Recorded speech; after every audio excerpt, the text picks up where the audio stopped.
The first thing we need to do is get the gradient and the y-intercept of the graph.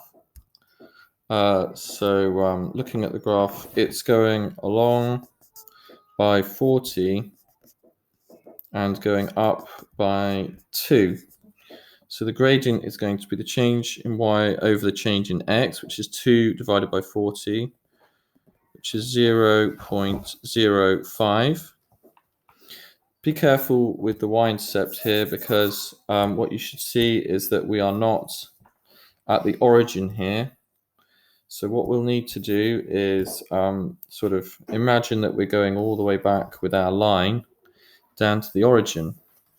Now the line needs to go back by 50 in the x direction, and because every change in x of 1 goes down by 0.05 because that's the gradient, then I need to, that's going to be a change in minus 50 along the x, but it's going to go down by 50 times 0.05, which is 2.5. So it's going to go down by 2.5. So the y-intercept is going to be 46 minus 2.5, which is 43.5. Now I need to calculate S and F. So the first thing I'll do is T and D are related here. So I'm assuming this is plotted of 1 over D on the y-axis. Okay, so this is 1 over D here and T on the x-axis. So this is T here. So if I write the equation as it stands, y equals m times the x-coordinate plus the intercept. Now I need to try and get that equation into the same form. So it's not too bad already. What I'm going to do is I'm just going to rewrite it down at the bottom here. So just S over D minus T over F equals 1. And I need to get it with a 1 over D. And I need to get the T on the other side. So the first thing I'll do is I'll move the T to the other side. S over D equals 1. Well, I'm going to write it as minus T over F plus 1. And then what I need to do is I need to get rid of this S here. So I'm going to divide everything by S. And I don't have any room, so I'm just going to make that a 1. And then I'm going to put an S on the bottom here and an S here.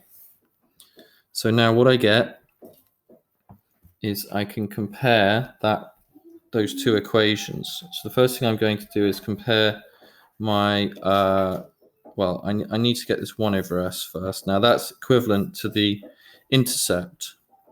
So I can say the intercept, which I know is 43.5. I know that's going to be equal to 1 over S. So I can say 43.5 equals 1 over S. And then I can work out S. So that's going to be 1 over 43.5, which is 0.023. So S is 0.023. And then I can work out F in a similar way. So, sorry about that. I'm just going to try and get F here. So I suppose I'd be looking at the gradient now. Now that's m times t, and that's equivalent to minus 1 over SF. So m equals minus 1 over SF.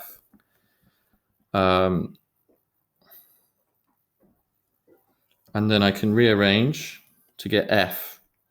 So if I rearrange that, I get F equals minus 1 over ms. And m is my gradient. So that's going to be minus 1 over 0.05 times S, which I worked out earlier, 0.023. So let's do that. So 0.023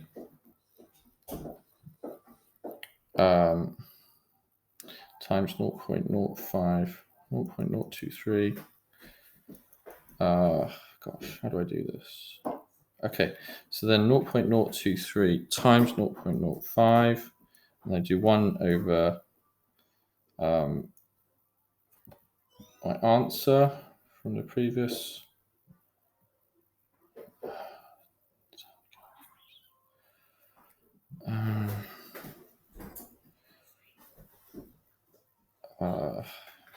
Oh yeah, so that's 890. No, 870, sorry. So that gives me F equals 870.